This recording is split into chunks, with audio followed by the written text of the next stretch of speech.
libertad de América Latina aún guarda muchos secretos. ¿Hubo un único cerebro ejecutor detrás de las ansias libertadoras de todo el continente? ¿Se ejecutó un plan que había delineado un masón inglés para extender el poder británico en América? Los héroes del continente tuvieron que moverse sigilosamente, conspirando, buscando aliados y tomando decisiones que no todos podían llegar a comprender. ¿Cuánto tuvo que ver la masonería en este proceso?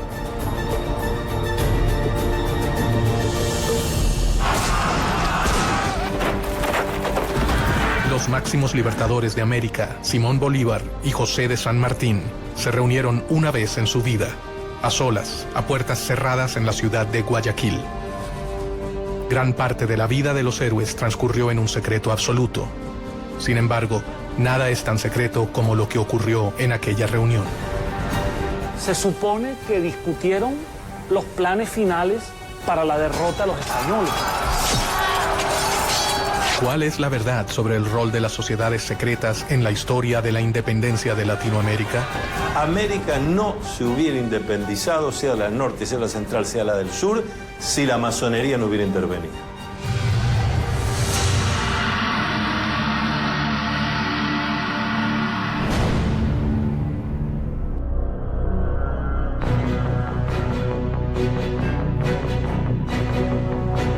A lo largo de la historia, las sociedades secretas han manejado planes y alianzas ocultas para llevar a cabo sus objetivos. Archivos y documentos revelan una historia paralela al relato tradicional de la emancipación de América. Sospechosamente, estas sociedades nacieron en Inglaterra, el reino que con más énfasis reclamaba mayor participación en América. Inglaterra veía a América como una oportunidad para expandir sus colonias. La monarquía española tenía un monopolio comercial con sus colonias en América y no permitía comercio directo de sus colonias con ninguna otra monarquía ni con ningún otro imperio. ¿Las acciones masónicas buscaron reparar el reclamo inglés frente a España o fue una simple casualidad? Gran Bretaña tenía un problema muy serio porque nosotros éramos consumidores, pero que no podíamos consumir si no fuera a través del contrabando.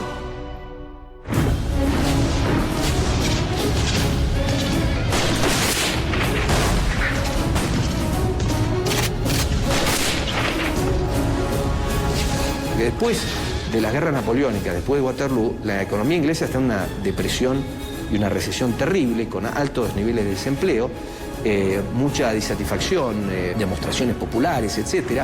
Y la industria está como parada. Entonces, para Inglaterra, los puertos de las colonias españolas son extremadamente importantes.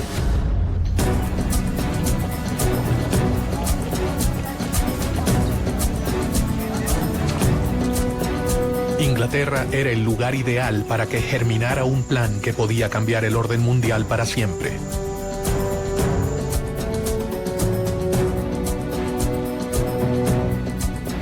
En este contexto, un venezolano conspiró contra el orden establecido. Francisco de Miranda. Miranda se va a convertir prácticamente en el americano más universal de su tiempo, en el criollo de mayor visión universal y de mayor preparación.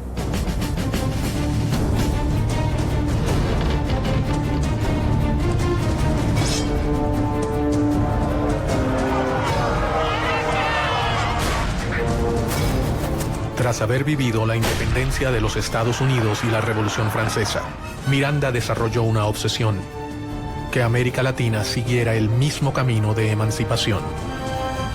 Él fue responsable de formar a los máximos líderes del continente, entre ellos a Simón Bolívar, José de San Martín y Bernardo de O'Higgins. Francisco de Miranda sabía que no se había embarcado en un plan sencillo, pero confió en el apoyo de sus hermanos masones. Él no fue el primero ni el único, pero sí un eslabón fundamental en una larga cadena de secretos y conspiraciones. Si existió un gran plan masónico, como el que decía Barruel respecto a la Revolución Francesa, es difícil decir que había un gran plan masónico. Lo que sí había era que había muchos masones que adherían a los ideales de la Revolución Francesa y que querían traer esos ideales a América. Los masones fueron temidos por el poder conservador, pero en secreto, gran parte de los máximos representantes de las monarquías pertenecieron a las sociedades. Desde ministros hasta reyes han abrazado en privado las ideas que rechazaban y condenaban en público. Porque acuérdense que en todo el feudalismo, el rey o el señor feudal estaba allí, se decía, por indicación divina. Y las distintas iglesias aceptaban eso. La masonería nació mucho tiempo antes de que la Revolución Americana comenzara a gestarse. Sus primeros objetivos fueron muy diferentes a los que terminaron adoptando a lo largo de su historia. Esta sociedad de constructores de obras sacras se convierten en una sociedad civil. Es al mismo tiempo un centro de reunión para personas instruidas, para personas con un cierto nivel educativo, con una cierta preparación. Y esa sociedad civil es la solución de lo que fue la crisis del pensamiento europeo. Es un espacio para el diálogo y para el cuestionamiento de elementos que hasta entonces habían sido pilares indiscutibles del orden político y social. Hacia fines del 1500, las sociedades masónicas eran una verdadera amenaza para los detentores del poder conservador. La iglesia, el ejército y las monarquías perseguían sin tregua a los librepensadores. Ellos representaban una gran preocupación para su poder. El valor más importante para defender que tiene un masón es la libertad. Entonces, todos aquellos regímenes dictatoriales, despóticos o dogmáticos han visto un peligro en la masonería.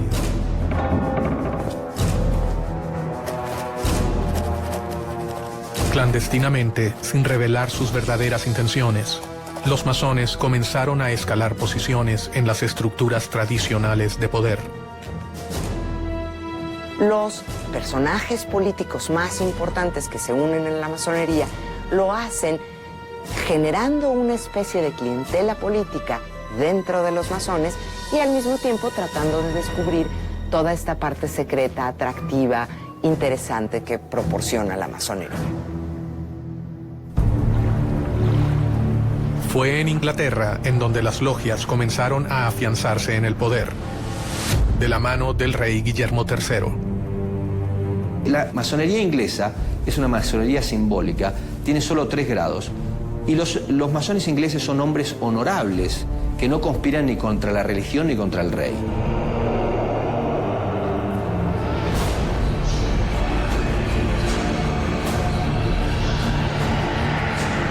Gracias al impulso de Guillermo III, la Gran Logia Inglesa se creó en Londres en 1717. Ella sería fundamental para el resto de las sociedades. A partir de la Gran Logia Unida de Inglaterra aparece el libre y aceptado masón. Es decir, es el que se inicia en la orden, pero que ya no se va a ocupar de las construcciones externas, sino de una construcción interna, una construcción espiritual e intelectual. El poder de reclutamiento llegaría a niveles que los masones jamás habrían soñado. El rey inglés Guillermo III, fascinado por las nuevas ideas, se acercó personalmente a las sociedades masónicas y secretamente se unió a ellas. Se ha hecho mucha especulación sobre la condición masónica del rey. Realmente esa misma condición que de oficio, de gremio, de gremio artesanal que tenía la masonería operativa, se lleva al campo profesional de los ejércitos.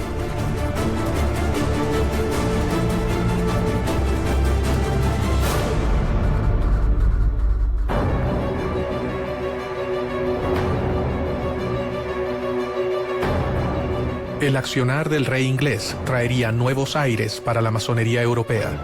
Se fundan logias en países como Irlanda, Escocia, Francia y Alemania. En 1726, la Gran Logia Inglesa abrió una sucursal en Gibraltar y en 1728 en Madrid y en Portugal. y al año siguiente en París. Pero la fascinación por las nuevas ideas no quedaría relegada a la corona británica. Años antes del comienzo de las luchas libertadoras en América, un hombre en la corte de España leyó una realidad de una manera totalmente innovadora y comenzó a idear planes para cambiar al mundo. Pedro Pablo Abarca de Bolea, el conde de Aranda. El conde de Aranda resultó ser un personaje muy importante en la historia de las colonias españolas en las Américas. Permitió el funcionamiento y la organización de tanto ideas de la Ilustración como reformas administrativas y propició en algunos sentidos la formación de algunas burguesías en el ámbito de España. Hay quienes creen que el conde de Aranda alcanzó los más altos grados de la masonería europea y que llegó a ser uno de los hombres más poderosos por debajo del rey de España. Su influencia sobre el trono y su compromiso con sus ideas podían cambiar al reino español para siempre.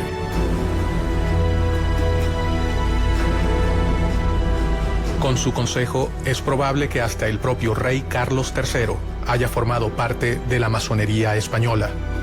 Carlos III es el monarca que decide implantar lo que se conoce en la historia española como las reformas borbónicas. Las reformas que impulsó Carlos III afectaron a las colonias en cuanto a su administración, a la división geográfica y al rol que cumplía la Iglesia en aquella época. Una de las principales reformas borbónicas es limitar el poder de la Iglesia Católica en los territorios americanos y en la misma península. Si realmente existió un plan para que Inglaterra ganara ventaja en América, con la masonería implantada en la corte española, este acababa de comenzar. Un rey podía ser la pieza fundamental para acabar con el reino ibérico. Estaban a punto de sembrarse las semillas de un plan que podía acabar con el imperio español en América.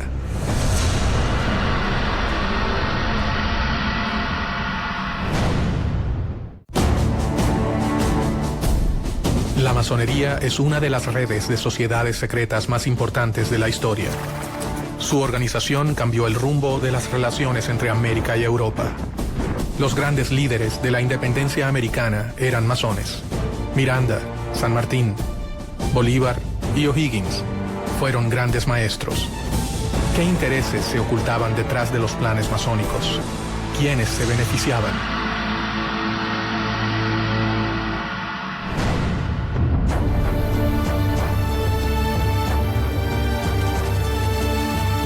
En las cortes europeas, para mediados del 1700, las ideas de libertad e igualdad habían ingresado gracias a los sigilosos planes de las sociedades secretas. Y sus miembros debían moverse con mucho cuidado para sobrevivir. Habían sido víctimas de crueles persecuciones en Europa. La masonería ha sido objeto de persecuciones, lo extraordinaria. Sin duda alguna, la forma logial de organizarse se presta para que este tipo de institución haya sido vista con recelo. Dentro del trono, el hombre de mayor confianza del rey Carlos III era masón. El conde de Aranda había logrado que sus ideas influenciaran a la corona, pero si era descubierto, perdería, además de sus cargos, su vida.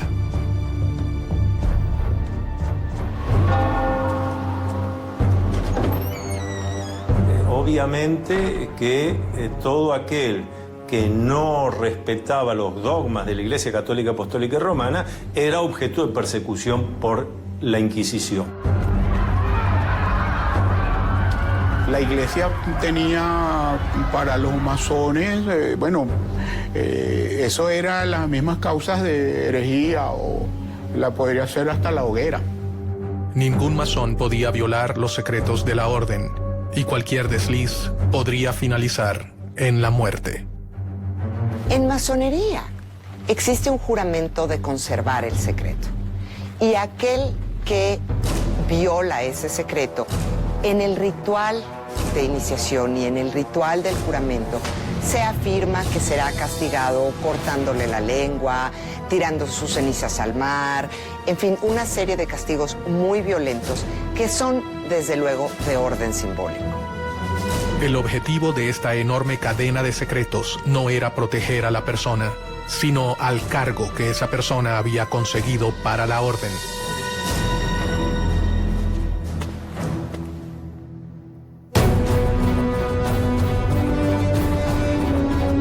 Bajo un gran secreto, el conde comenzó una lucha contra los poderes tradicionales. Todo hombre de poder tiene sus enemigos y el conde de Aranda no era la excepción. Tenía tantos enemigos dentro de la corte como por ejemplo Manuel de Godoy, quien terminó ocupando su lugar, y enemigos obviamente en el exterior y dentro de la iglesia. En medio de aquellos cambios, comenzó a firmar resoluciones que atacaban directamente a su enemigo más poderoso, la iglesia. Una de las principales reformas borbónicas es limitar el poder de la Iglesia Católica en los territorios americanos y en la misma península. Por consiguiente, el conde de Aranda y muchos otros miembros de la corte y el rey Carlos III deciden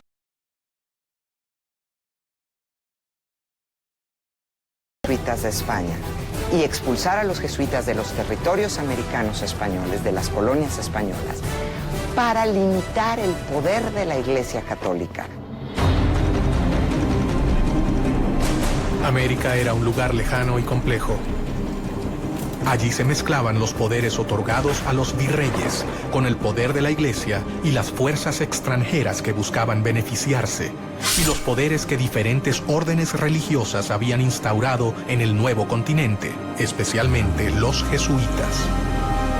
Ellos habían fundado ciudades, misiones y universidades, un gran ejército que respondería ante la voz de los seguidores de San Ignacio de Loyola. Aranda era un tipo brillante y él sabía, estaba consciente de las dificultades que implicaba gobernar territorios tan vastos como eran los territorios americanos y tan diversos desde la península. El conde de Aranda debía debilitar a sus oponentes si quería reducir el riesgo que corrían las logias. Y comenzó a pergeñar un plan secreto. Piensa que la mejor opción es dividir a América en 3 reinos independientes, gobernados por un miembro de la familia reinante, de preferencia por un hijo del rey, e implantar estos reinos independientes con una relación directa con España. Esto era para tener una relación más fluida con respecto al comercio y para que las decisiones no tardaran meses en llegar, o inclusive años.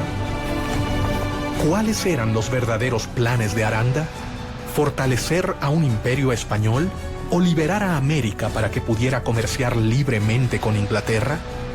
Los principales agentes de la época eran ingleses o franceses. Por tanto, aprovecharse de la posición de poder a fin de alcanzar el objetivo no era para nada descabellado. Fueran cuales fueran las verdaderas intenciones del conde de Aranda, sus ideas tenían fuertes detractores. Debía minar el poder de sus adversarios para que sus planes pudieran concretarse.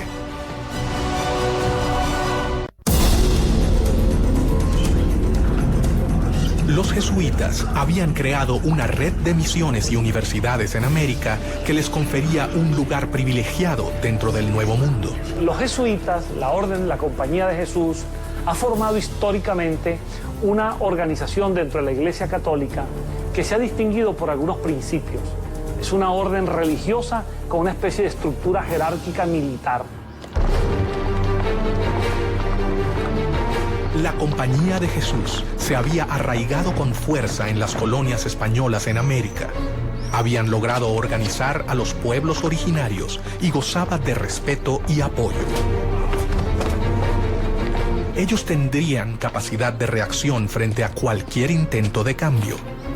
Ahí hay varias contraposiciones, ¿no? Porque tanto el Marqués de Pombal, primero en Portugal y luego Aranda en España, van a impulsar procesos de modernización dentro de las coronas que replanteaban los mecanismos de conquistas que tenían en América Latina. El conde de Aranda consideraba que los jesuitas jamás habrían aceptado sus propuestas sin pelear. Enfrentarse a su poderosa organización habría sido fatal, así que ideó un plan para lograr sus objetivos. Y esta fue una de las causas para que los criollos empezaran a sentirse violentados por la corona española, pues sintieron que no se respetaba el papel de una institución que para ellos había sido siempre tan importante como era la Compañía de Jesús.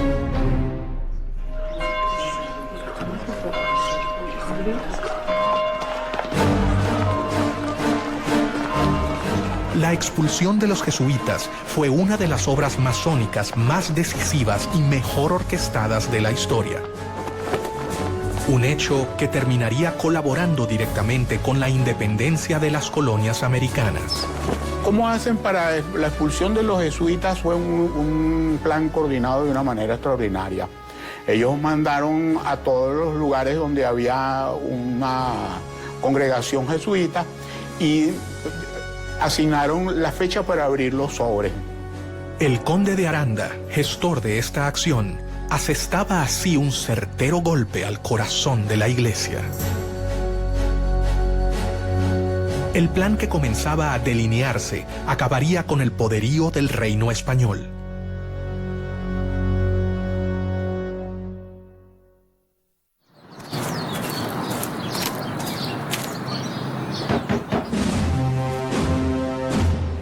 El decreto de Carlos III precisamente ordenaba que se abrieran los sobres ese día para que la operación no tuviera ningún tipo de resistencia.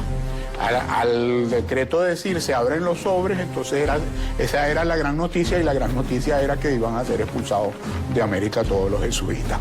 Pero en el momento que abrieron los sobres, esa fecha que se abrieron los sobres en toda América, en 24 horas estaban montados los jesuitas en los barcos y salían con destino al otro lado del Atlántico. Aranda había sentado las bases para terminar con las colonias españolas en América. Sin embargo, él nunca se imaginó que su plan se pudiera volver contra su propio reino. ¿O si lo sabía y todo fue un plan británico para poder obtener ventajas en las colonias americanas?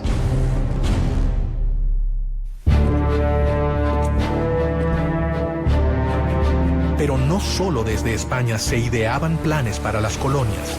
Inglaterra había enviado a sus posesiones en América a un importante masón que también tenía sus planes para el nuevo continente: Edward Trelawney.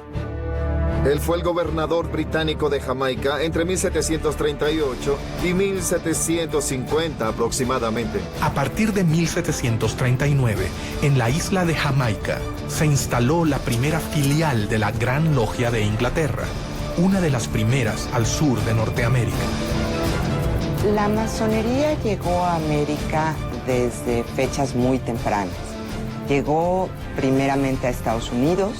En 730 la trajo Benjamin Franklin a las 13 colonias americanas y se extendió bastante en las colonias norteamericanas.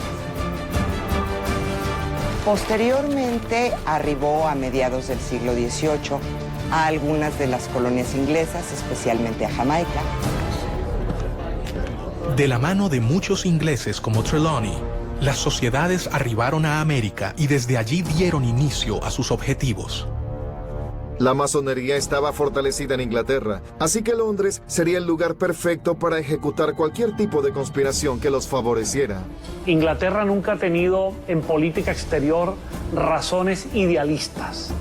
Inglaterra ha tenido siempre intereses. Después de la independencia de sus colonias americanas, Inglaterra ve necesaria la exploración de nuevos horizontes. Trelawney tenía un plan que elaboró detalladamente durante los 15 años que gobernó la isla. España debía compartir los beneficios de las colonias de América con la corona británica. Trelawney creía que España no tenía los derechos comerciales exclusivos con América. La situación del monopolio comercial de España era completamente injusta. Él manejaba dos opciones: un plan de conquista que resultaba costoso y prácticamente imposible, o impulsar la independencia para las colonias españolas. Muchas veces se olvida el tema de que no se podría haber hecho todo lo que se hizo sin el financiamiento necesario. Y ese financiamiento se acordó dentro de las logias. ¿Por qué un masón y agente del gobierno británico manejaba un plan tan similar a las logias españolas? ¿Casualidad? En cuestión de la masonería, suele preguntarse si había una casualidad con los planes de la masonería y los planes de Inglaterra. Pues la masonería era inglesa y era francesa. Mientras Aranda buscaba dividir las colonias para beneficiar a España, Trelawney pensaba que dividiéndolas se beneficiaría a Inglaterra. Es muy simple. Divide y vencerás.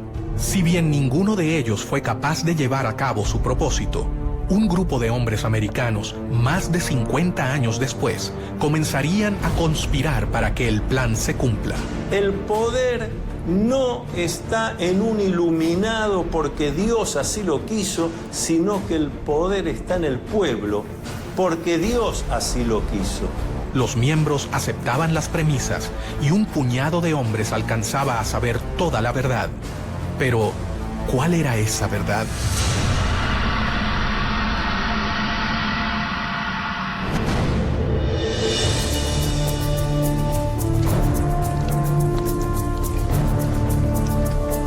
Los librepensadores llevaban a cabo una batalla interminable y desigual con la Iglesia. Si bien ésta había llegado al continente para evangelizarlo, ciertamente no tenía el mismo poder represivo que en los países de origen.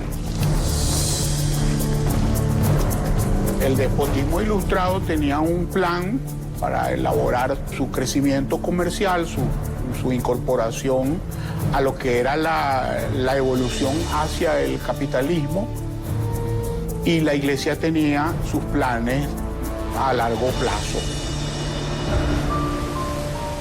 En paralelo a la llegada de las logias al continente, los jóvenes americanos viajaban de América a Europa con el fin de transformarse en los administradores de las colonias españolas en el Nuevo Mundo.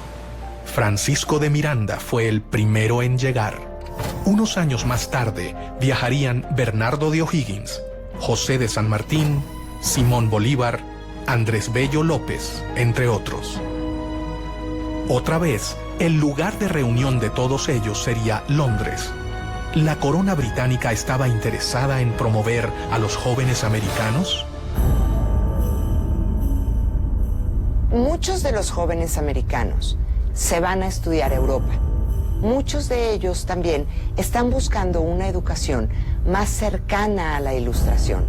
Inglaterra siempre fue un lugar donde podían desarrollarse diferentes ideas.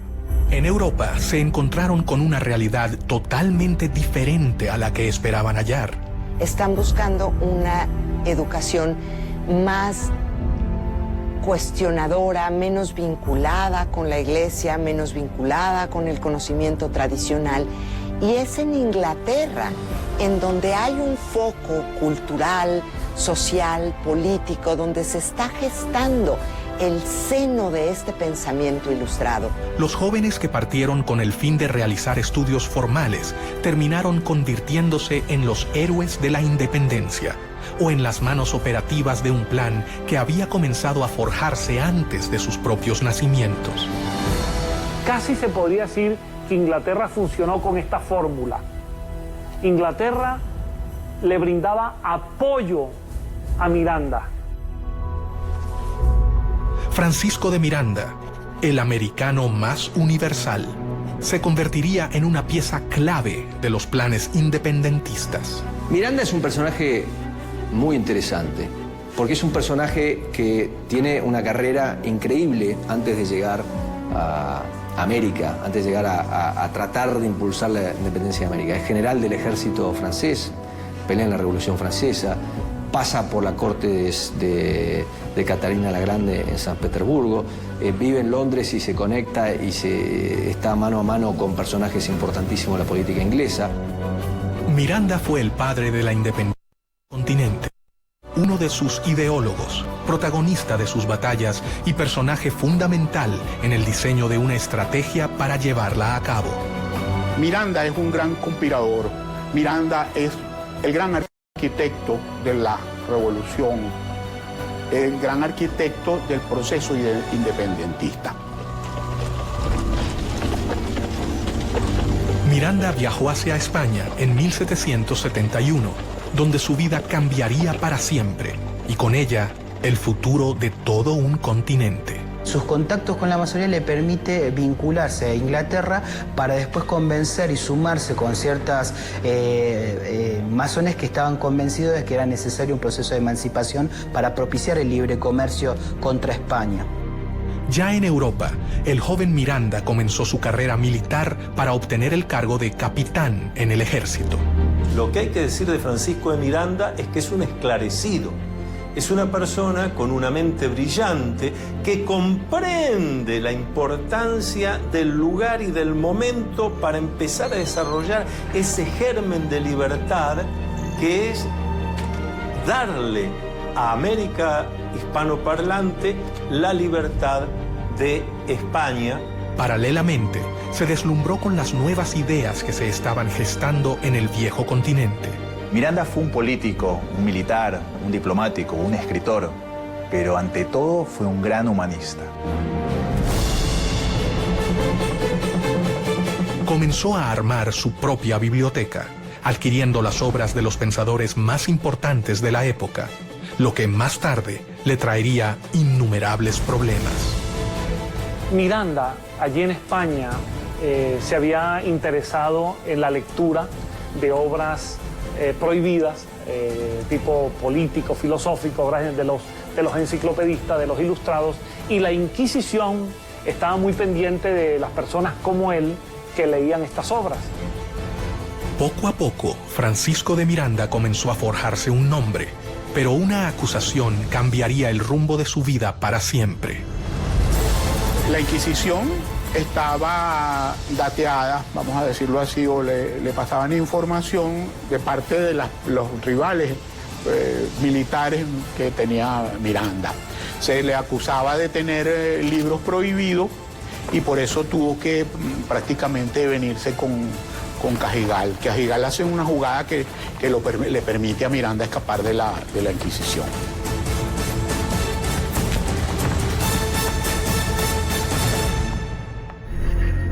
Y a partir de allí, Miranda es declarado prófugo de la justicia española, pasa a ser perseguido por España y obviamente, a medida que se van produciendo los acontecimientos, Miranda, cada vez la persecución de España es mayor.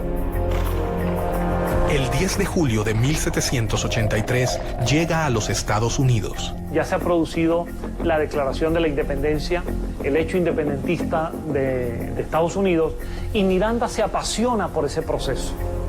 Y Miranda va a viajar por distintas ciudades de los Estados Unidos, tratando de tomar contacto con esa realidad, con las causas que llevaron a la independencia, con la manera como los Estados Unidos de América se ha independizado de Inglaterra y sobre todo toma contacto con los ideales de los independentistas norteamericanos.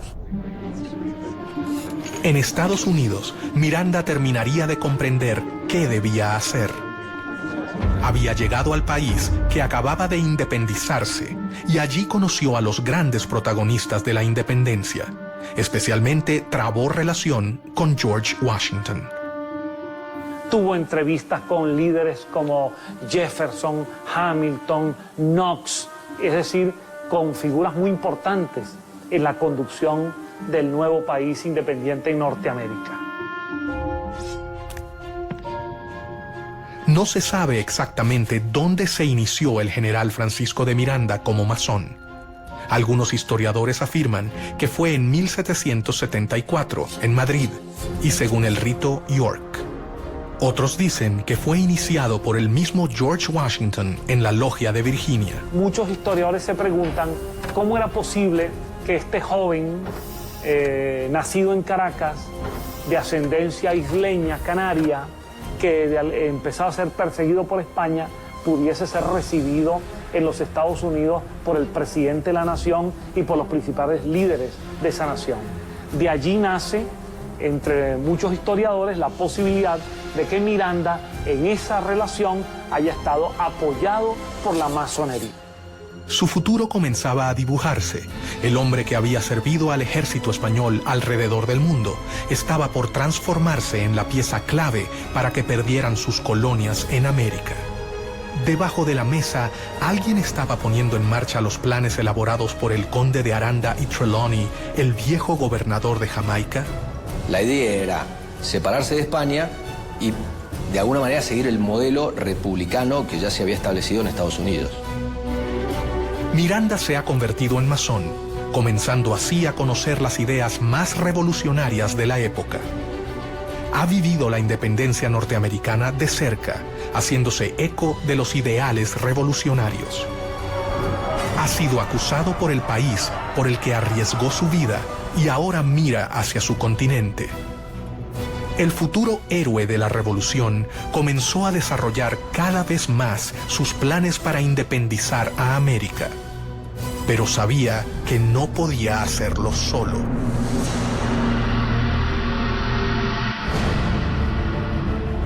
En su afán por independizar a América Latina de España, en diciembre de 1784, Miranda partió de Boston a Londres y de allí viajó por varios países de Europa. Su idea era conseguir el apoyo inglés para comenzar el proceso independentista de América Latina. En Londres, Miranda hallaría la tierra fértil que necesitaba para cumplir con su objetivo. Inglaterra había encontrado al hombre que finalmente los haría desembarcar en las colonias americanas. Miranda sí utilizó a Inglaterra, en el sentido de que Londres le sirvió de base de operaciones durante muchos años, en el sentido de que Pitt le dio algunos respaldos económicos indirectos, en el sentido de que hubo figuras del gobierno inglés que le apoyaron. Miranda decidió recorrer diferentes países europeos en búsqueda de apoyo para su plan. Y allí también, en las distintas logias europeas que Miranda visitó y en algunas de las cuales tuvo que estar bastante tiempo para convencer, para contestar preguntas, para ver cómo se podía hacer, para trabajar sobre mapas, etc. Allí también fue descubriendo quiénes eran los hermanos que tenía sentido que vinieran a América para ayudar, cuáles convenía que se quedaran allá y cuáles no se podía contar. En 1792 se encontraba en París, donde estaba en pleno desarrollo la Revolución Francesa. Sin dudarlo, Miranda decidió ponerse al servicio del gobierno revolucionario. Por segunda vez en su vida, se encontraba en contacto con ideales revolucionarios llevados a cabo por logias masónicas. Es que América dependía totalmente de lo que sucedía en Europa. América no tenía entidad política propia. América, para entender lo que pasaba en América, había que entender lo que pasaba en Europa. Y hasta 1815 Europa tiene una figura central que es Napoleón. Entonces, volviendo a la masonería, hay dos países donde la masonería tiene una importantísima influencia: Estados Unidos y Francia.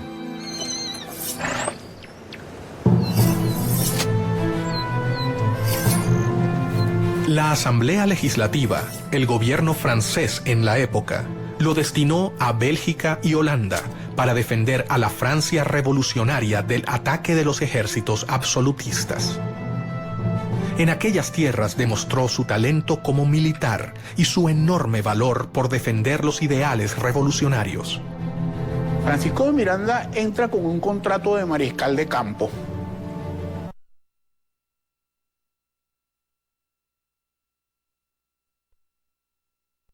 Parte activa en este proceso. Es muy interesante porque el sector al cual Miranda está vinculado es al de los girondinos, y en Caracas se le acusaba más tarde de jacobino. Gracias a su aporte en Francia, Miranda se convirtió en el único latinoamericano cuyo nombre figura en el Arco del Triunfo.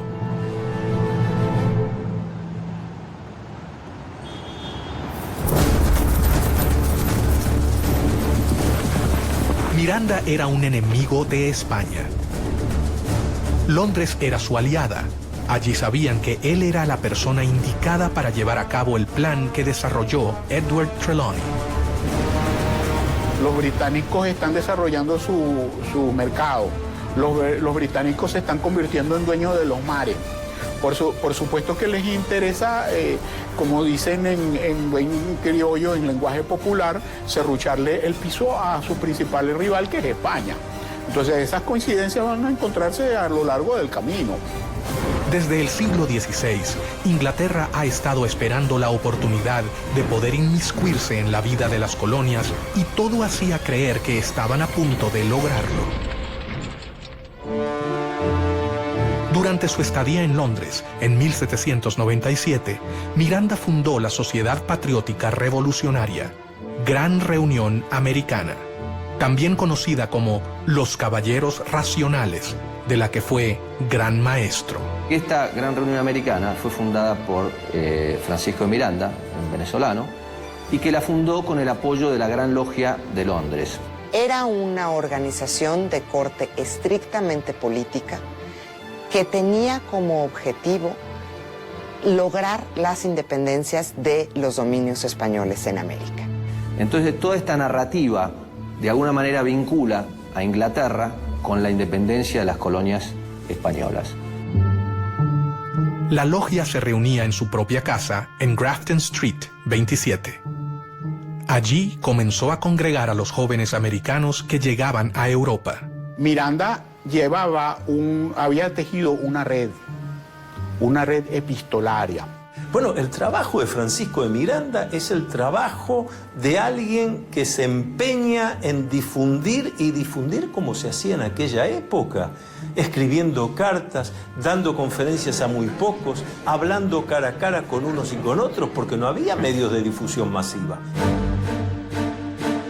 En estas reuniones comienza a preparar su plan más oculto. Estaba dispuesto a ofrecer su vida por la libertad de su continente y pensaba que un gran número de americanos seguirá su camino. La masonería le había enseñado el modo más seguro y efectivo de que sus planes llegaran a concretarse. La Gran Reunión Americana fue la simiente de una serie de agrupaciones que se establecieron por toda España, después en Sudamérica, en Nueva España e incluso en Estados Unidos y en Londres. En su propia casa, Miranda comenzó a seleccionar a los jóvenes que participarían de su logia. Lo que Miranda organiza en Londres es una reunión de hombres que se instruían, generalmente eran hispanoamericanos o españoles, que eran instruidos por Miranda exactamente en la causa de la independencia de América. Cada uno de ellos llegó de los puntos más remotos de América. Sus exigencias eran grandes y esperaba que solo los jóvenes valerosos lo aceptaran. Los candidatos a iniciarse en la masonería, por lo general, son personas que viven en un lugar y que pueden asistir a las tenidas regularmente durante un tiempo indefinido. A diferencia del conde de Aranda, Miranda contaba entre sus tropas con una gran cantidad de jesuitas, alrededor de 300. Durante el proceso de la independencia de Hispanoamérica, numerosos jesuitas participaron activamente en favor de la causa independentista, a diferencia del clero tradicional español que, en líneas generales, reflejaba los intereses de la monarquía. Él intercedió directamente ante el ministro William Pitt para que fueran benévolos con ellos. Cuando algunos jesuitas fueron capturados dentro de los conflictos entre Inglaterra y España, algunos de sus jesuitas eran mirandinos, eran favorables a la causa de Miranda, y Miranda intervino ante Pitt para que los liberara. Más rápidamente de lo que creían, los enemigos de España se unían. Increíblemente, el plan del conde de Aranda estaba por tomar forma, pero no se realizaría para proteger al reino.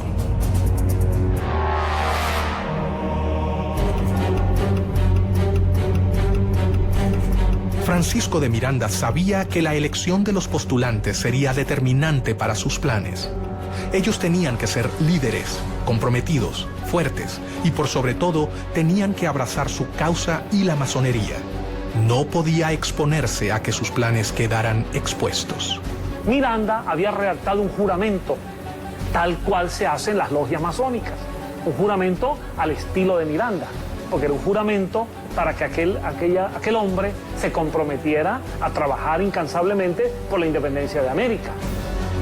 Mucho secreto, valor y constancia son la égida que os escudará de los brazos de los tiranos, decía Miranda a sus adeptos.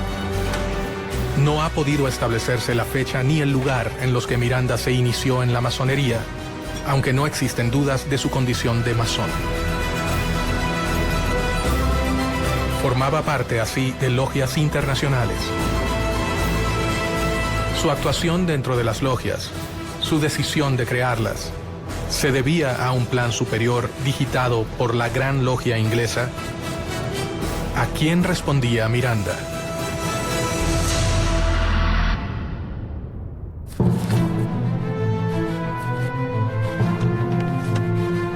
Casualidad o no, el plan elaborado por Miranda y las logias parecía responder palmo a palmo al plan creado cerca de medio siglo antes por otro masón, perteneciente a la Gran Logia de Inglaterra, el gobernador de Jamaica, Edward Trelawney. Si bien se parecen en cuanto al rol del comercio en América y en cuanto a quién sería el más beneficiado, divergen con respecto a su finalidad. A diferencia de Trelawney y del conde de Aranda, Miranda puso en práctica lo que otros solo habían pensado. Es una época en la que se está dando una transición de un mundo constituido por instituciones, de una sociedad corporativa a una sociedad más individual. Para organizar sus filas, Miranda decidió no incluir hombres mayores de 40 años. El venezolano confiaba en que los jóvenes serían quienes lo ayudarían a culminar su plan. La inteligencia de Miranda lo llevó a comprender que para ciertas cosas necesitaba contar con lo que nosotros llamamos los ancianos sabios. Contactos políticos, diplomáticos, financieros. Pero para la ejecución concreta de la obra, lo que llamamos en masonería los grupos de masonería operativos, donde hay que ir a hacer cosas concretas, había que entusiasmar a la juventud.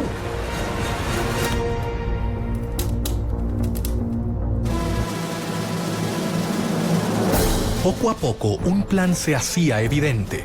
Los intentos de Inglaterra por invadir las colonias americanas fallaban.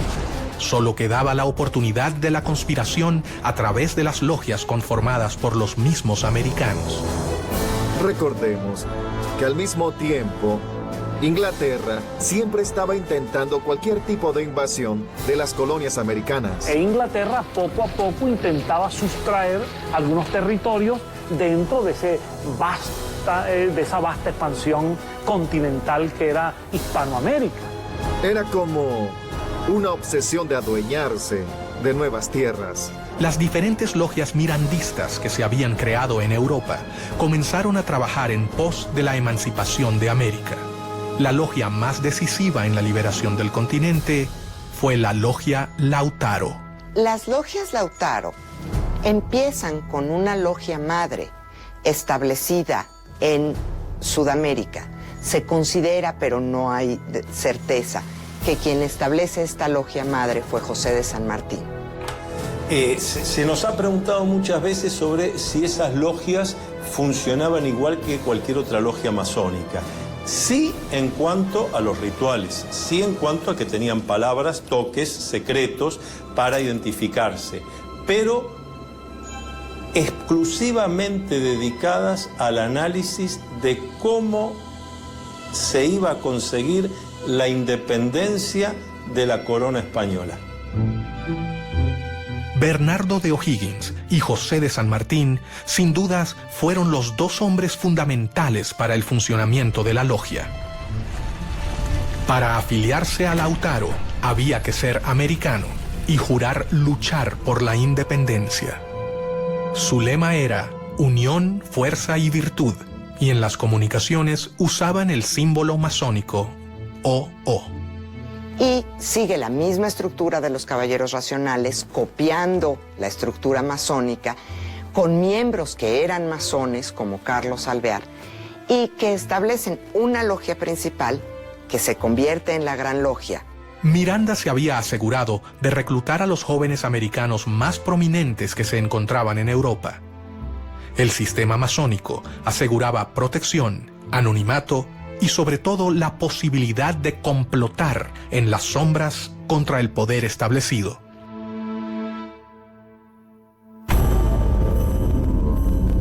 Mientras que las logias se afianzaban en América, sus líderes debían tomar las precauciones necesarias para proteger a sus miembros. La clave de la supervivencia se encontraba en sus intrincadas estructuras, su complejo modo de ingreso y su compromiso de silencio. Las logias que operaban aquí practicaban rituales masónicos que tenían que ver más que nada con el sistema de grados. Según el grado que cada hermano tenía dentro de la logia, era el conocimiento de la parte del plan que tenía. El ascenso del grado tiene que ver con la lealtad que hayas demostrado a la causa de la independencia o a la causa de los gobiernos independientes. Las logias Lautaro tienen solamente 5 grados y el último grado está destinado para los líderes militares, que son aquellos que van a controlar, que son aquellos que van a llevar el mando de las armas en las independencias y después, mediante las armas, van a sostener los gobiernos independientes recién establecidos. Ninguno tenía todo el plan, de manera tal que si alguno de los hermanos hubiera caído en manos del enemigo y bajo tortura se hubiera visto obligado a revelar algún secreto, el secreto que revelaba era apenas un trocito de la totalidad.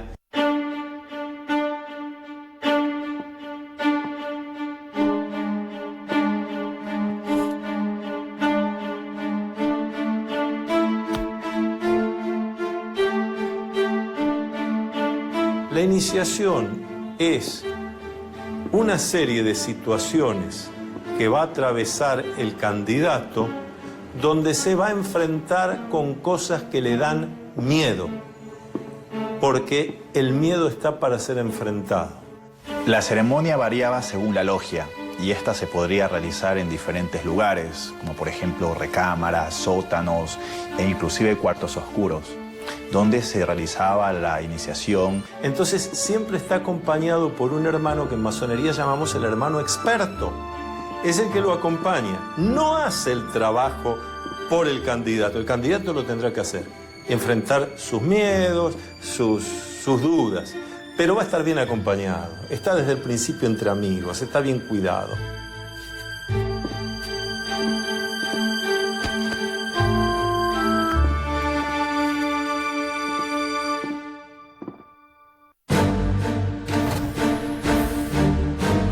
Uno de los primeros en unirse a la logia fue Bernardo de O'Higgins. O'Higgins era hijo natural de Ambrosio O'Higgins, virrey del Perú. José de San Martín, O'Higgins, Simón Bolívar y tantos otros masones han recibido la influencia de Miranda de una manera muy concreta, muy positiva, porque son los que después llevan a la práctica con las armas la posibilidad de lograr países democráticos en América. A los 15 años fue enviado a estudiar a Londres y allí conoció a Miranda. Miranda le inculca a O'Higgins, a través del diálogo, a través de la lectura, 2 cosas fundamentales: ideas de libertad y espíritu de lucha, para lo cual Miranda llega a convertirse en un completo maestro para O'Higgins. En 1801, Miranda le encomendó a O'Higgins que fundara una logia Lautaro de caballeros racionales en Cádiz. Hay 3 documentos importantes sobre la Sociedad de Caballeros Racionales y esos documentos de alguna manera nos dan algunas pautas de lo que pudo haber sido esta sociedad, qué vinculación tuvo con la masonería y qué vinculación tuvo con la logia Lautaro. Miranda le escribió un texto que concluía: «Leed este papel todos los días durante vuestra navegación y destruidlo enseguida. No olvidéis ni la Inquisición, ni sus espías, ni sus sótanos, ni sus suplicios». En logias como las lautarinas, los secretos eran más imprescindibles, porque ahí había una guerra. Entonces, en medio de una guerra había necesario los secretos, la inteligencia, la contrainteligencia. La logia comenzaba a convocar a los jóvenes más prometedores del continente, quienes estaban unidos entre sí por un lazo mucho más grande que el de la voluntad política. Ellos compartían todo un sistema secreto de fraternidad y solidaridad que habían comenzado a completar con un solo objetivo: terminar el dominio español en el continente.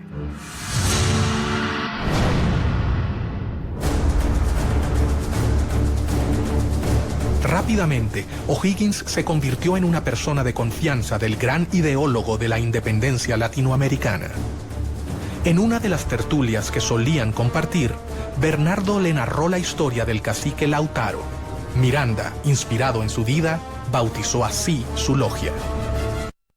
Lautaro, en homenaje a un cacique de un pueblo originario de nombre Lautaro, que había combatido y había muerto peleando contra el ejército español del rey. Entre los amigos de Miranda se encontraba su compatriota Juan Bolívar, el padre de Don Simón, a quien conocería en el primer viaje que éste realizó a Europa. Una relación compleja, no una relación fácil. Vamos a ubicarnos históricamente. Miranda nace en Caracas en 1750. Bolívar nace en Caracas en 1783. Cuando Bolívar está naciendo en Caracas, Miranda está en los Estados Unidos, concibiendo a sus 33 años toda la relación de conocimiento de la independencia de los Estados Unidos y proyectando su lucha independentista en América. De modo que la diferencia de 33 años es muy significativa para entender la relación entre estos dos gigantes de la independencia americana. Bolívar llegó a Cádiz en 1803 y rápidamente fue admitido en la sucursal de la Gran Logia Americana, la Sociedad de Caballeros Racionales. Mientras que sus seguidores comenzaban a prepararse en Europa, Miranda decidió intentar realizar la primera revolución. El objetivo sería su país natal, Venezuela. Se habla de un intento fallido, una intentona de golpista incluso de Francisco de Miranda en Coro y en Ocumare.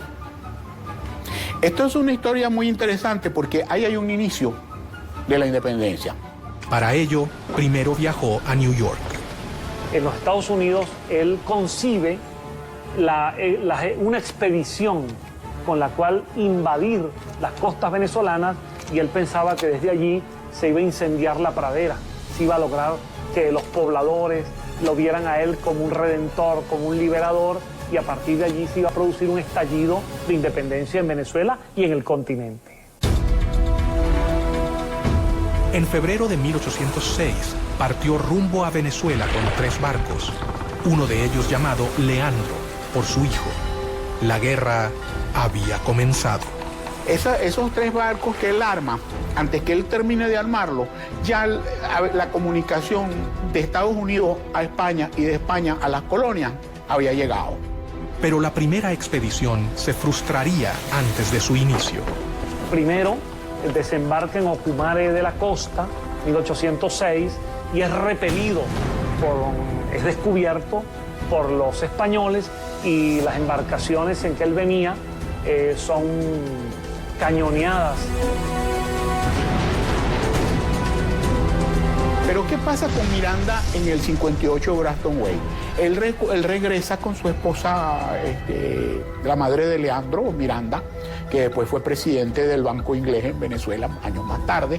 Si eso le dice algo, bueno, yo lo dejo allí con esa interrogante. Y él logra huir en el Leander, logra huir y refugiarse en las Antillas, pero las otras 2 embarcaciones terminan siendo apresadas por los españoles e incluso son ahorcados la mayor parte de los que venían como tripulantes y como guerreros en esas embarcaciones. Pero el hecho es que él sigue pensando en que el momento de la independencia de América ha de cuajar en algún momento. Y va a comenzar el periodo londinense en que Miranda concibe la lucha por la independencia desde Londres de otra manera. Lo primero que hace es fundar un periódico, El Colombiano. De modo que Miranda, además de un gran memorialista, Miranda se convierte en un pionero del periodismo también.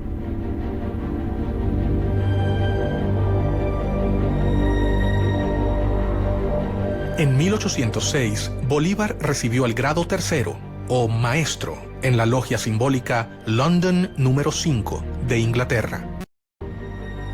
En 1810, en Londres, Miranda le confirió el supremo grado de iniciación en la Gran Logia Americana y juntos fundaron la Logia Protectora de las Virtudes número 1 en el oriente de Barcelona, Venezuela.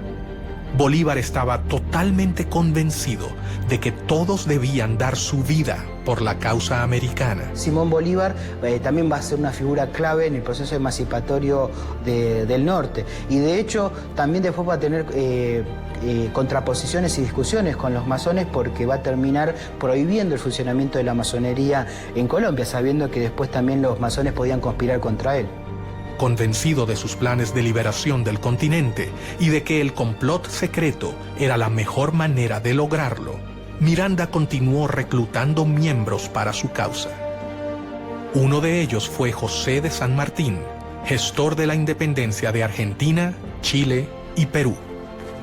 San Martín llegó a Londres 10 años después de que partiera O'Higgins.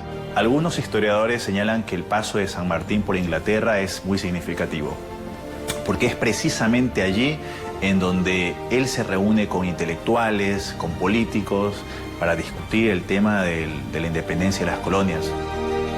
Durante la campaña había conocido a Lord Macduff, un noble escocés que lo introdujo en el mundo masón en general y en la causa americana impulsada por Miranda.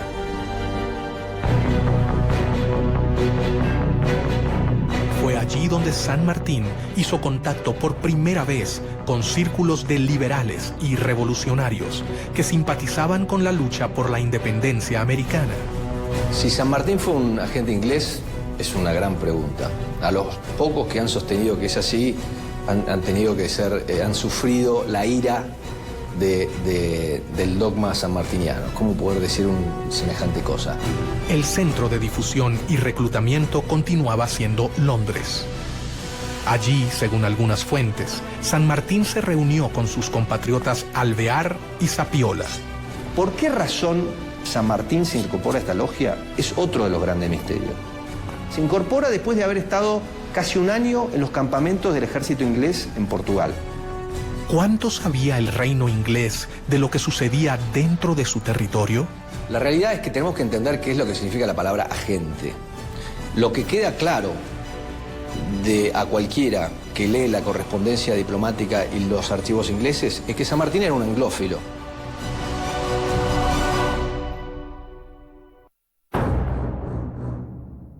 Miranda sabía que había logrado dar el primer paso.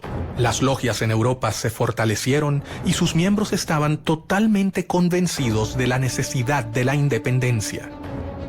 El siguiente paso era mucho más arriesgado.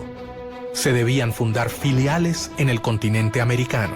Se establece una gran logia principal que se considera la logia madre y después se van estableciendo logias y grandes logias por todos los territorios sudamericanos y se vuelve la estructura en la que se apoyan estos líderes para atraer partidarios, para agrupar en esas logias a todos los que están buscando las independencias hispanoamericanas y una vez que se consiguen, para endoctrinar en los nuevos principios republicanos, liberales, a los que van a ser los líderes, los directores, los gobernadores de los nuevos países hispanoamericanos que se establecerán inmediatamente después de la consecución de las independencias. Miranda había logrado reclutar a los hombres más prometedores. Su plan estaba en marcha, pero el poder de España era superior a la resistencia que podían brindarle los futuros ejércitos revolucionarios. La realidad es que era una conspiración lo que querían los caballeros racionales, porque de alguna manera estaban conspirando contra el rey de España porque querían implantar en América la independencia y la Constitución. Y eso era anatema para el sistema monárquico. Los viajes de formación de los jóvenes latinoamericanos en Europa tocaban su fin. Tras haber concluido sus estudios militares y haberse formado en las ideas del humanismo, los futuros administradores de las colonias volvían a sus hogares, pero no regresaban con la idea de mantener la administración colonial. Ellos regresaban con un nuevo objetivo: liberar a sus tierras de España. Miranda lo había logrado. Una compleja red de sociedades se había formado a lo largo de todo el continente. La independencia latinoamericana estaba en camino.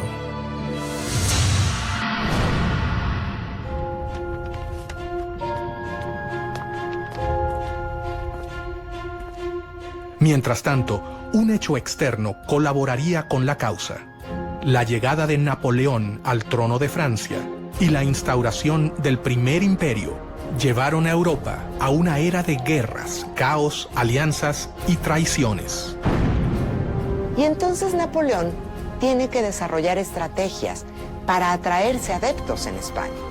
Y una de esas estrategias es utilizar a la masonería como herramienta. Hasta el momento en que ellos iban conquistando una ciudad, iban conformando logias y iban dejando sus cuadros masónicos como una suerte de control de la sociedad civil. Las fuerzas napoleónicas contaron con una serie de victorias iniciales que llevaron a la abdicación del rey español en Bayona, Carlos IV, quien se vio obligado a renunciar en favor de su hijo Fernando VII. Napoleón crea su propia masonería, que es conocida como masonería bonapartista. Incluye ahí a todos los que son denominados afrancesados, que son los españoles que aceptan el gobierno bonapartista y que reconocen a Napoleón y a José Bonaparte. Pero al poco tiempo, Napoleón decidió reemplazar a los reyes borbones de su trono, por lo que hizo abdicar a Fernando VII en favor de José Bonaparte, el hermano del emperador francés. Napoleón se burlaba de los masones, decía que era un grupo de imbéciles que hacían ceremonias ridículas, pero la realidad es que todos sus hermanos eran masones. No solo eran masones, sino que José Bonaparte, su hermano mayor, que luego es rey de España, era el gran maestre del Gran Oriente de Francia, es decir, era el líder de la masonería francesa. Y Napoleón utiliza la masonería como herramienta política. Y dentro de esas logias intenta difundir una serie de principios que hacen aparecer a su imperio como un imperio muy liberal, defensor de los derechos del hombre, defensor de los derechos del ciudadano, pero al mismo tiempo pues no deja de ser un imperio. Mientras Europa vivía convulsionada, las logias masónicas entendían que era el momento de actuar. Las sociedades americanas vieron con preocupación la invasión francesa sobre la madre patria. Entonces es en 1808 cuando se rompe la legitimidad y cuando la posibilidad de las independencias se presenta, porque el monarca que está ahí no es el monarca legítimo, no es el monarca reconocido. Miranda instó a sus hombres. El momento había. Estaba Miranda en el medio. Miranda con su interés colocado en la independencia de Hispanoamérica.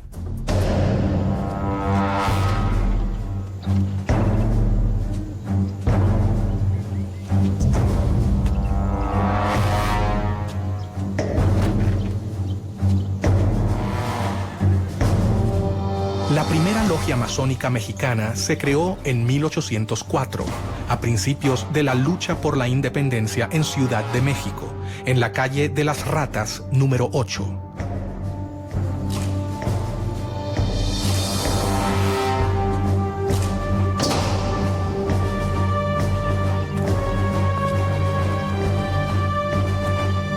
Una masonería muy poderosa, muy extendida, que produjo una enorme influencia en toda la política de México y del resto de América Central hasta la actualidad. Los masones mexicanos fueron los primeros en entrar en acción. En 1810, Querétaro era el principal centro de la conspiración para llevar a cabo la independencia política del país. Bajo el disfraz de saraos y reuniones literarias, los conspiradores se reunían en esa ciudad. A estas reuniones auspiciadas por la corregidora Josefa Ortiz de Domínguez concurrían distinguidos queretanos, así como los capitanes Ignacio Allende, Juan Aldama y los hermanos Epigmenio y Emeterio González.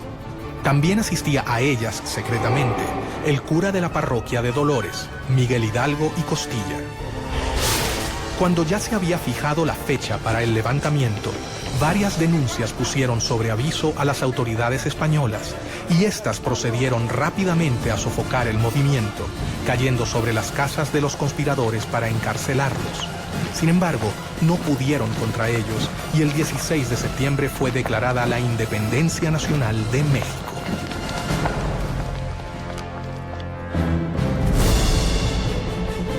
Bolívar y Miranda se reunieron en Londres, dispuestos a no posponer más sus planes independentistas.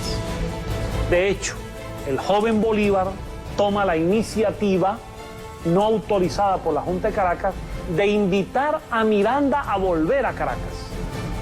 Bolívar partió de Londres rumbo a La Guaira, donde llegó en diciembre de 1810. Pocos días después, también llegó a La Guaira Francisco de Miranda. Cuando Bolívar retorna a Caracas, Miranda, por discreción, toma una embarcación una semana después. Y Miranda llega a finales del año 1810 a Caracas, una semana después que Bolívar ha llegado. Miranda volvió a Venezuela a instancias de Bolívar, que había comenzado las guerras por la independencia. Los acontecimientos se precipitan en Caracas.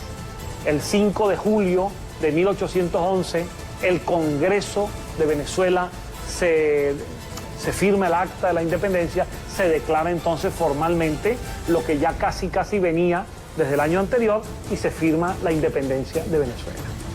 Para ese acto de la independencia, Miranda es diputado y firma el acta de la independencia.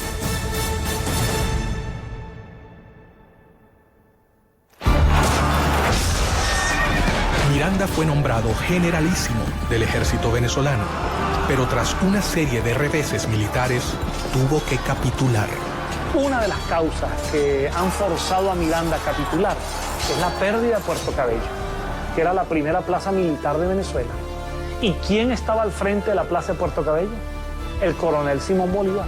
Miranda y otros 400 patriotas a los que al capitular se les había prometido la posibilidad de exiliarse, fueron apresados. Fue tomado prisionero por un grupo de oficiales venezolanos, entre ellos Simón Bolívar. Y cuando ve a Bolívar, a Miguel Peña y a otros más que lo estaban deteniendo, Miranda exclama en una de las frases que más ha marcado el destino venezolano, una frase dramática hasta el día de hoy. Miranda dice: bochinche, bochinche. Este pueblo lo único que sabe hacer es bochinche. Y finalmente Bolívar es un agente histórico de aquellos que lamentablemente intervinieron para que Miranda fuese detenido. En mi opinión, un verdadero lunar en la historia de Simón Bolívar, la detención.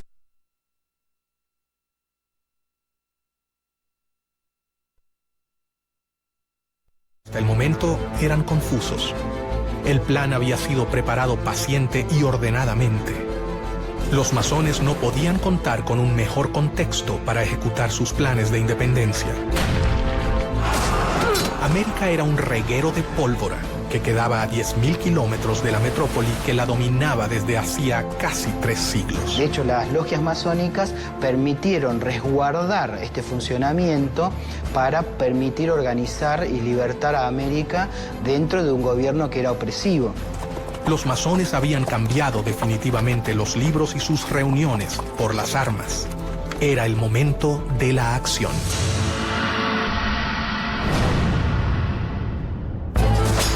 Dos caudillos se destacan en los ejércitos libertadores, 2 discípulos de Francisco de Miranda, José de San Martín, quien desde el Río de la Plata sube hacia el norte, y Simón Bolívar, que lleva la revolución en sentido inverso, desde Venezuela. El ataque al poder podía triunfar si se hacía en simultáneo, como si fuera un plan orquestado. José de San Martín fue iniciado en una logia en Cádiz, España. Desarrolló toda su carrera masónica hasta llegar al grado de maestro masón, porque él había hecho un juramento. Como militar, él había jurado defender al rey de España y a lo que el rey de España dispusiera. Y ahí se ve la grandeza masónica de San Martín, que a pesar de en ese momento ser atacado por muchos de los que hasta ese momento habían sido sus compañeros, él decide ponerse por encima y hacer lo que había que hacer. El cónsul norteamericano en Buenos Aires, a principios de 1819, dice claramente, hasta ahora, el principal aliado de Inglaterra en esta parte del mundo es San Martín. De hecho, hay cartas del cónsul inglés en Buenos Aires, Robert Staples, en el año 1817, en donde se reúne con San Martín y San Martín le dice que San Martín le pide que Inglaterra le haga llegar a él en privado sus puntos de vista de cómo tiene que seguir el tema de la revolución. Pero Fernando VII logró regresar a su trono y cuando lo hizo, consciente del poder de las logias, instaló nuevamente el régimen absolutista. Persiguió el constitucionalismo, el liberalismo y la masonería, a los que reprimió con la policía y la Inquisición. Pero la batalla estaba prácticamente perdida. Primero cuando decían vamos a fernandear, en cierta medida, lo que estaban diciendo es vamos a generar una monarquía constitucional, que en algunos casos era llegar a simplemente constituir un mecanismo de gobierno del pueblo, pero todavía respondiendo a un monarca o algunas organizaciones centrales. El proceso de independencia encontraba escollos. Las diferencias entre sus actores crecían. Todo parecía indicar que era más sencillo ponerse de acuerdo en liberar a América Latina de España que en sentar las bases de un nuevo tipo de sistema de gobierno.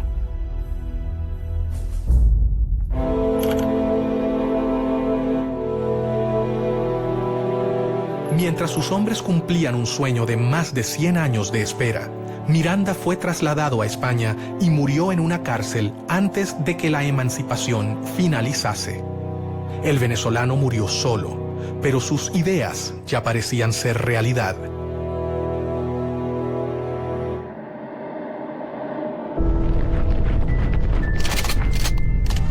Los conflictos en Europa y España ocurrían tal y como lo había previsto Pedro Pablo, conde de Aranda, cuando sostuvo ante el rey Carlos III: jamás han podido conservarse por mucho tiempo posesiones tan vastas, colocadas a tan gran distancia de la metrópoli. Sin embargo, no se transformaban en reinos leales al imperio español. Todas estas diferencias marcan en cierta medida también algunos posicionamientos de intereses que tenían cada uno de los grupos, tanto regionales como de las alianzas estratégicas a nivel internacional que tienen cada uno de ellos.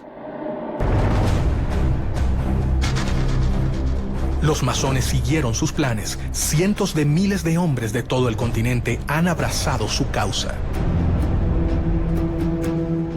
Sin embargo, un hecho dejaría abierta para siempre una pregunta que jamás ha podido ser respondida. El 26 de julio de 1822, en medio de las batallas, los dos generales, Bolívar y San Martín, realizaron una reunión a solas en la ciudad de Guayaquil. Era evidente, era necesario que se reuniesen los dos grandes libertadores, Bolívar y San Martín, que hasta ese momento no se conocían personalmente. Este va a ser su primer y único encuentro en 1822. Ellos conversaron y esas palabras, que nadie jamás supo, cambiarán la historia del continente. ¿Qué ha pasado ahí? ¿Qué ocurrió? Se ha especulado mucho, pero no lo sabemos. Pero no lo sabemos precisamente porque como buenos masones conocían todos los secretos y algo los lleva a tomar esas decisiones. Bajo una de las versiones más popularizadas, por ejemplo, en la Argentina, la influencia inglesa fue bastante nefasta y de alguna manera impidió que San Martín terminara su tarea liberadora y que de alguna manera lo forzó a retirarse de América en su entrevista con Bolívar. Tras conversar a solas, los hombres se despidieron. Pero al salir, la realidad había cambiado. Bolívar finalizaría la gesta independentista. San Martín se retiraría a Europa. Yo no sé si San Martín era un agente inglés. Lo que sí sé es que San Martín era un hombre que tenía convicciones políticas muy conservadoras, que era conveniente para Inglaterra. ¿Tuvo algo que ver Inglaterra en esta reunión? El hecho es que los historiadores, algunos historiadores, han registrado que el propio saludo que se dan San Martín y Bolívar al conocerse en Guayaquil es un saludo típicamente masónico.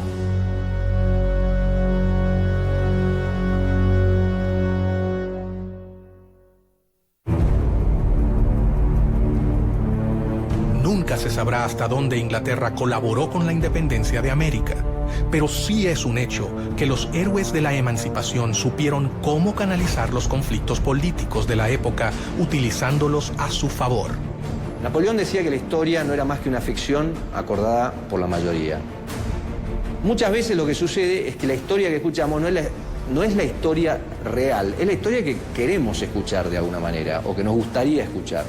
Entonces, con la masonería siempre hay un tema, porque en la explicación o en la versión oficial de la historia de la Gran Reunión Americana, inevitablemente se vincula la Gran Reunión Americana con Inglaterra y a Inglaterra, a su vez, con el proceso de la independencia. El plan de Trelawney, la recomendación del conde de Aranda y el sueño de Miranda lograba ser concretado por estos jóvenes que cumplieron con sus promesas hasta el final: liberar al continente americano. Yo te puedo decir que la independencia de toda América, América del Norte, América Central y América del Sur, es el resultado del trabajo de los masones en sus logias y de un plan masónico universal.